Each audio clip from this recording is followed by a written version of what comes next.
Hi there, Internet, and welcome to the next episode of Project E46. Let's do a quick recap to get all the people back up to speed as to what's happening with the car. In the last two episodes, I tackled the shifter rebuild process on the car, which basically refreshed all the bushings and worn out parts in the shifter assembly to fix the really floppy shifter. It went from really floppy, terrible garbage to slightly less floppy, still kind of terrible garbage. Oh well. And while I was in there, I also painted a bunch of stuff. Satin Lagoon, which is the official color of our crew JSR spec. One thing I didn't mention, I don't think so in the video, is that I also replaced the transmission mounts while I was in there, because it's very easy to do when the car's taken apart. So I replaced the transmission mounts with E46 OEM transmission mounts. They're very cheap. The M3 mounts are a harder rubber, so that should prevent the transmission from wiggling around quite as much, and that should further improve the shift feel. While I was in there, I also painted the transmission mount carrier Satin Lagoon because, well, why not? That brings us to this episode, where I begin to tackle the process of the largest repair I hopefully ever have to do to this car. In this episode, I'm going to be dropping the rear subframe and rear axle assembly and work towards the process of tackling the infamous E46 subframe tearing issues. For those of you who don't know, the E46 chassis generation the E46 BMW has a notorious problem where, due to a combination of stress, hard driving, and old age, the rear subframe will actually tear out of the chassis sheet metal. Basically, there are four mounts for the subframe that mounts to the rear structure of the car, and as the bushings get old in the subframe and generally the car wears and you drive the car really hard, the subframe can begin to wiggle around on those mounts, and what will eventually happen is it'll actually cause the sheet metal to which the subframe is mounted to tear away from the car. And if you don't address this issue, things get really ugly. I'll overlay a picture of a destroyed E46 chassis. And this is one of those things where I don't think the car has any problems. When I first bought the car, I looked at underneath the car with a flashlight, but you don't really know until you actually drop the subframe and really look at the sheet metal and see how things are down there. So the obvious process is I bought the Turner Motorsport reinforcement kit, which is a kit that you weld on to strategic points in the rear chassis to prevent the subframe from tearing away at that sheet metal and to hopefully keep the structure of the car nice and strong. Obviously, that sounds like a lot because it is quite a lot, so it's going to be multiple videos again covering this whole process. I think this first episode is just going to be me kind of explaining the basic process of what all you need to do to even begin to take the subframe out of the car, because one, the subframe is a lot of bits and pieces. It's it's your diff, your axles, your whole rear suspension, and the subframe assembly itself. But there's also a lot more going on in there, like your brakes, your e-brake cable, a bunch of stuff like that. There's a lot of things you need to kind of address and take care of to kind of do this repair. So I think the first episode is mainly going to be figuring all that out and to begin dropping the subframe out of the car. So let's cut to the footage. Enjoy. Hopefully that's a decent angle and you can see what's going on. I have one jack under the subframe, but it might need a second. We'll see as it kind of lowers down kind of how it comes out. So I have this jack right behind the camera, standby. But let's see what happens. Okay, so if you're not familiar with the rear of the E46, there are four mounts for the subframe. The rear two use bolts and the front two use studs. So it does look like the front two mounts are kind of a bit trapped, as it were, on the studs. So I'm going to try and give it some persuasion and hopefully going to get this thing out.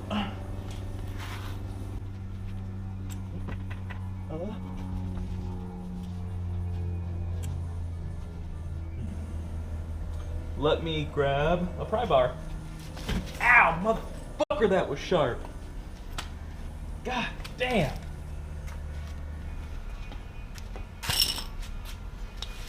Oh, bunch of professionals here, clearly. Fuck, that really hurt. Oh. trying to wedge this. There we go.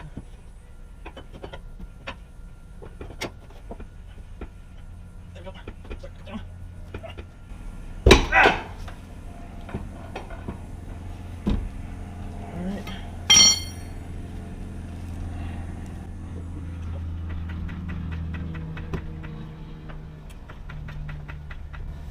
Now this is where it gets tricky, because you can't just drop the whole damn thing, because then it'll twist those two front studs.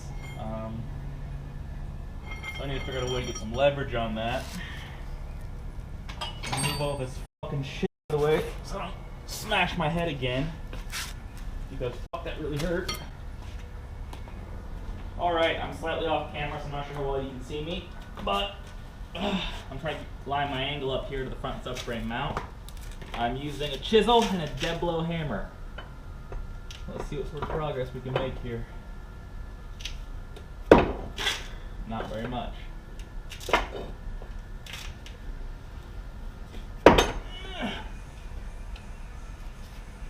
Yeah, so the problem is these bushings are so soft, they're just kind of deflecting when I try to actually wrench on it. Let me see what else I can really get in there. Yeah, sure. That's a little bit. Actually, okay.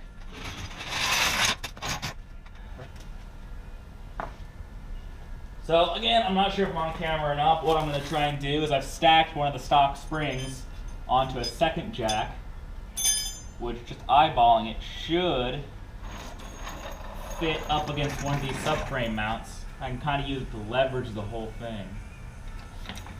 I can't tell if I'm a moron or a genius.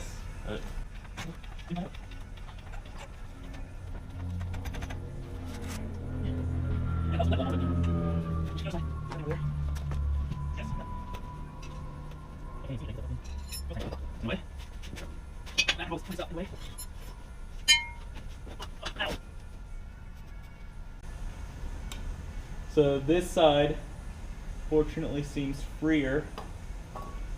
So I think that's not going to be our area of hang up. It seems like just the left front corner. So what's kind of getting caught up. Yeah, you see that whole side's coming right down. So this corner is our issue. I had the same problem on the 1 series when I tried to replace the subframe bushings. It doesn't want to come down in a particularly linear fashion. It's amazing how the only step is drop subframe, and this shit takes for fucking ever. Maybe I need to leverage the lower side with another jack.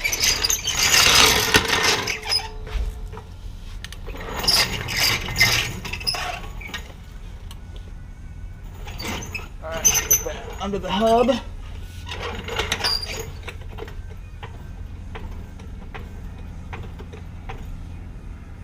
Okay, so lift that side up a little bit.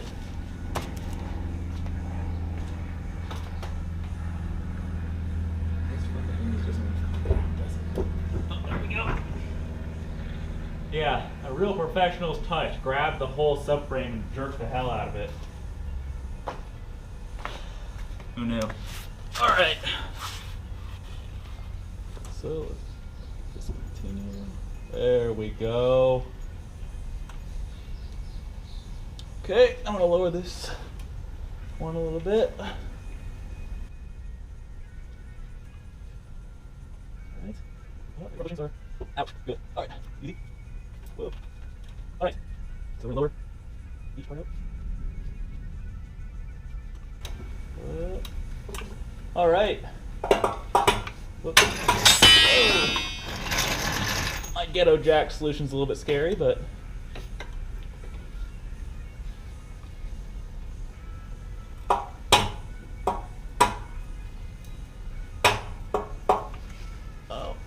rotor dust plate making noise. So we can pick that guy up. Ugh. All right, subframe's out of the car. Not bad for a day's work. I guess spread out over 2 days since timing. All right, let's see if I can kind of pick this guy up. Oh, just like that. Nice. Ugh. All right, so we have a jack supporting each hub, and my big jack supporting the subframe via the diff, and that's it, it's out. It's just a matter of moving all this crap out of the way, moving all this stuff out of the way, so we can slide the whole assembly out. All right.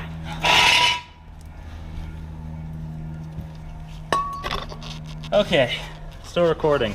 Hero 4 battery life, not great. All right. Oh, right, still not great. I'm back up. One, here. Go. All right. All the way. Got it. All right. Stop, stop, stop.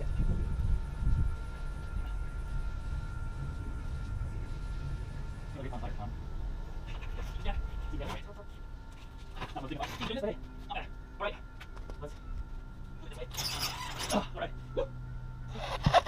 Boom. That is one subframe excavated from an E46.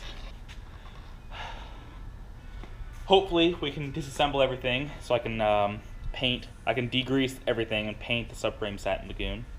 The whole subframe assembly is out from the bottom of the car. I want to kind of show you what was thunking and clunking this whole time. Here's the diff inside the rear subframe assembly. If you look, this is the rear bushing that controls the fore and aft movement of the diff. The inside is totally screwed on both sides, and it doesn't look bad when you're just static. When you're actually moving, these tears allow the diff to move fore and aft about ½ an inch and thunk and bang. Also bad, I didn't know this before, I didn't decide to look, I was dumb. The rear trailing arms.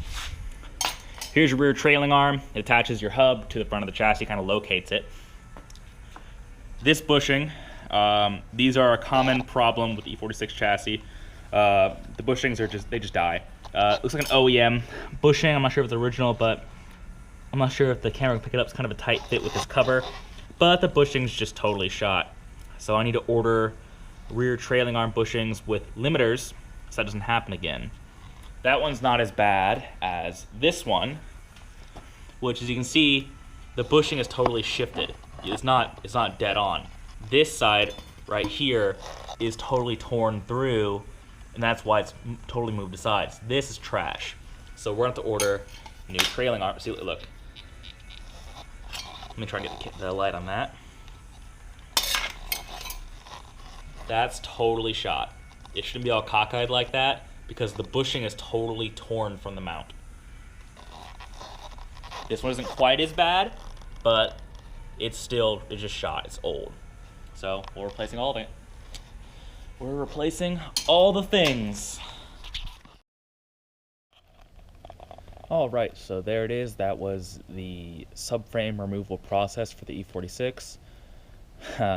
It was quite the endeavor, but yeah, thanks for sticking along and watching the whole episode. You made it this far. Good job. In the next episode, I'm going to be cleaning, prepping, and painting the subframe. Oh wait, that's wrong order. I'll be torching out the old bushings, then cleaning, painting, prepping the subframe, and installing the new bushings. So stay tuned for that. Oh yeah, and I guess hit the subscribe button or something. I don't know. All right, bye.